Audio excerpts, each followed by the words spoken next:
I did a dumb thing. Well, actually, I did a couple of dumb things, and my hair paid the price. For the past year, my hair has been stuck on the same length. I'm not even joking, guys. For 365 days straight, my hair stayed the same. In fact, here's proof.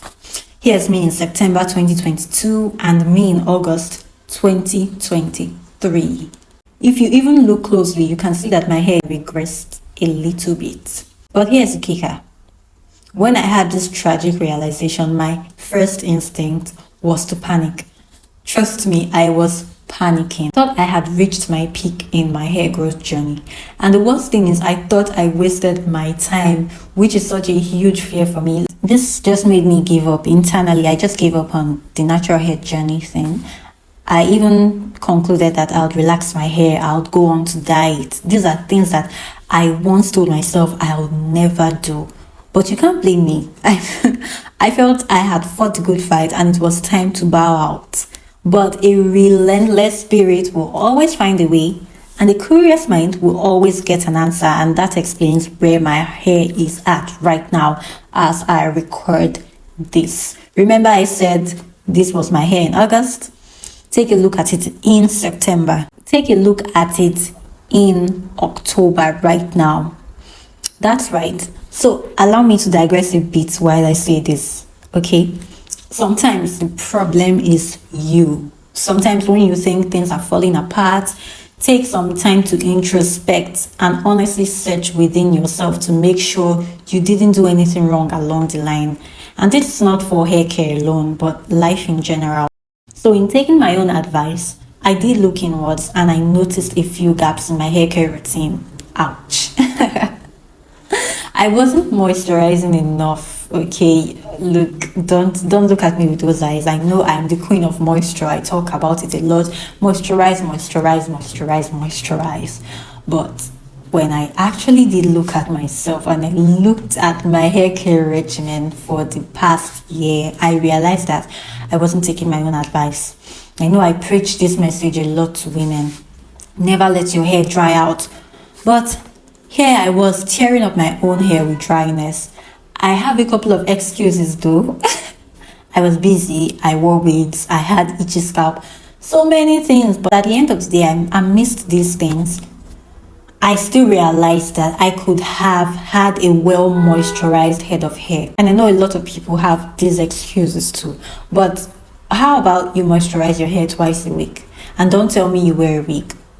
You can apply moisture when you get home and then sleep with a bonnet. Remember, a moisturized hair doesn't have to be a fully drenched hair. That's what people don't know. You feel like your hair has to be dripping wet before you know it's moisturized. As long as your hair is not dry, and you know when your hair is dry because it has that feel, it makes that sound. Healthy moisturized hair doesn't make that frizzy sound. Also, you can wash your hair weekly, even in protective styles, but I'll get to that later. Okay, right now let me address the next pressing issue that a lot of us battle with, that I also battled with in looking back at what made my hair stagnate for a whole year, and that is crazy hairdressers. Take this from a recovering people pleaser. You have the permission to get out of that salon and find another. I know you are loyal, I know you've known your hairstylist since kindergarten, but tough people make tough choices because only tough people grow healthy hair, okay? Let me tell you about myself in this aspect. Before now, I'd let my hairdresser take a teeny weeny comb to my hair.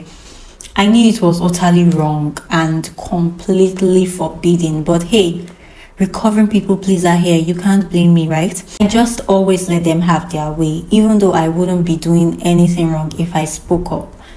I just still kept mute. And that's the thing about people pleasing. You are not saying anything wrong. You are not doing anything wrong.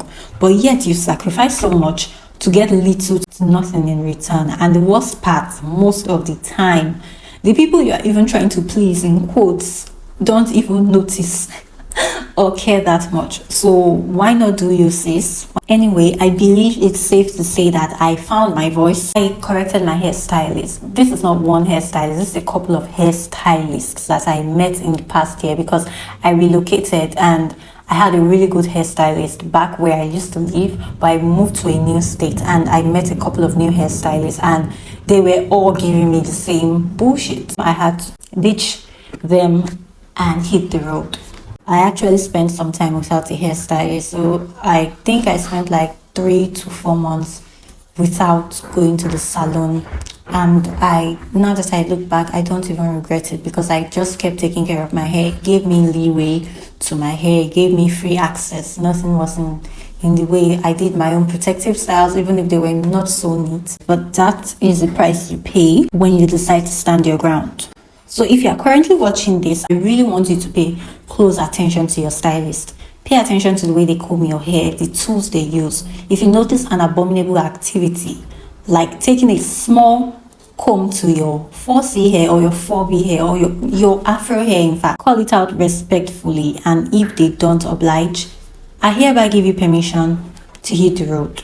Okay, the next thing that I noticed, but you might have to sit down for this one because it might be a hard pill to swallow. Hard, I said, not impossible. So one thing I also got to understand is that genetics play a huge role in our hair growth. Several studies have been carried out over the years to evaluate our hair growth as Africans, and these studies have shown that African hair grows a maximum of 0.9 to 1.3 centimeters per month. And if you translate that, you get about 5 to 6 inches. So you're growing like 5 to 6 inches a year. But okay, hold up, that doesn't happen all the time. Even though you might have never had a big chop or never missed a hair appointment and you've not yet achieved your hair growth goals, that doesn't mean you won't. It just takes a little bit of time sometimes. Some people grow 6 inches per year, some might even grow above that, but sometimes it's also not the case. Not like you're doing anything wrong, but your hair grows at a slower pace. Now that's something I came to understand. I think my hair actually grows at a slower pace, notwithstanding the fact that I did other things wrong, okay, mind you, because I have seen my hair also grow within a year. I noticed the difference in like 2020 and 2021, so I knew something was wrong when I looked back in this past year and I didn't see any improvement. So it's all right if your hair doesn't grow at quick or Rapunzel pace, but what isn't all right is you not taking care of your hair and comparing it to someone else's, because quite frankly, that's exactly what I did. I'm going to be honest here. That's what I did in the past year. I had to learn patience, okay? So take a chill pill and stick to your healthy routine and you reap the rewards in due time. Don't let anyone tell you you can't grow long hair. You can, just that it might take a little bit more time than it took person X or person Y, okay? You are person U. The next thing that I noticed I was doing wrong was my wash day cycle. Like I said before, my hair was experiencing a lack of constant moisture because one area that I messed up was my moisturizing game. I did something during the lockdown that really supercharged my hair growth, and only God knows why I fell short. Let me just make an excuse that I became busy. I actually became busy, but because during the lockdown we all had free time, all doing TikToks, dancing and everything. But after the lockdown, life became serious once again. One thing I did during the lockdown in that period was that I washed my hair weekly, and it was amazing for my hair growth. Because what this did for me at the time was I was able to remove build-up, it cleansed my scalp, and it replenished the moisture that I have lost within the week. So I'll tell you the truth, when it comes to hair care, the devil is really in the details. When there's moisture, there's less frizz and less friction, and these are the real culprits behind tangles, build-up, and ultimately breakage. So yeah, I slacked down on my moisture application and I faced the repercussions. If you can, wash your hair to avoid build-up, especially if you're someone with an itchy scalp or you are someone that always has build-up, or you apply a lot of products to your hair, because I personally apply oils to my hair. Now the last thing that I want to confess to was that I did the wrong protective styles. You guys know how wary I am of certain protective styles. My belief is that protective styles should not just be done to hide away your hair, it should actually protect your hair. Now, personally, I've noticed that mini twists do not really work for my hair. A lot of people, a lot of natural hair girlies on here and even on TikTok say that mini twists work for them, which is good. But personally, mini twists have not really been the best option for my hair, which is why I have been sticking to mini braids of late, if you've been following my channel. Now, I'm not also a fan of knotless braids. Mind you, I feel knotless braids creates a certain kind of tension on your hair. Besides that, it gives a lot of room for build-up. Fight me. And as for mini twists, I noticed that it gave me a lot of tangles and knots during the takedown process. So I just removed it from my list of hairstyles to make. But before I even came to this conclusion, I was still struggling to put my hair in mini twists because people said it works for them. That is one thing you should also never do in your hair care journey. Don't take something hook, line and sinker. Even while I am telling you that mini braids work for me, it might not work for you. So I'd want you to try it out once and see how it goes for you. Whatever advice that you are receiving online, I want you to take it with a pinch of salt. Make sure that you actually practicalize it and find out if it would work for you before you go ahead to invest your time and your energy and your money into it, okay? Because that is what happened with me with mini twists. I made a lot of those. I'll take down improvement at the takedown, and it's not like I'm taking this out 2 weeks. I usually leave these protective styles on for like a month, so I should expect to see slight improvements. If at all, the difference is that I'll be losing hair. So I noticed that twists were not really working for me. I don't know if it was the way they were made, but I just know that it wasn't working for me, and it took me time to realize this. So my mantra is protective styles that protect, not just hide away your hair. Just because your hair is tucked away or your hair is hidden away doesn't mean it's protected. What's the pressure like on your hair? How was it made? Was it made in a way that it can encourage tangles? At the takedown stage, there are just a lot of things to consider when installing a protective style. And now I am happy that I took this step back to introspect, to look back on my hair care journey, because if I had never, I would still have kept doing the same wrong things that I was doing, and my hair would even be worse by the end of this year. I'm currently using a certain Ayurvedic treatment. I think it has amla oil, it has cloves, it has, honestly, I'm going to write it on the screen. I can't really remember all the ingredients, but it has fenugreek.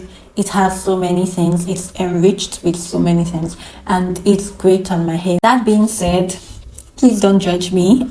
I am only human who made some mistakes, and this is what made my hair stunt and stagnate for a whole year. And if you are watching this, please don't make these mistakes. You don't have to make certain mistakes in life by yourself. You can see someone else's journey and someone else's story and pick something out of there moving forward. There are certain things in life that you just do not have to experience yourself, okay? And it's totally fine. There are certain things that you experience nonetheless. Those are things beyond your control. But don't wait to experience things yourself, especially when it's going to cost you something. If you found this video helpful in any way at all, please just let me know by leaving a thumbs up. And if you're not subscribed, please subscribe. I always talk about natural hair stuff. I talk about unsolicited opinions no one asked me for. Bye guys.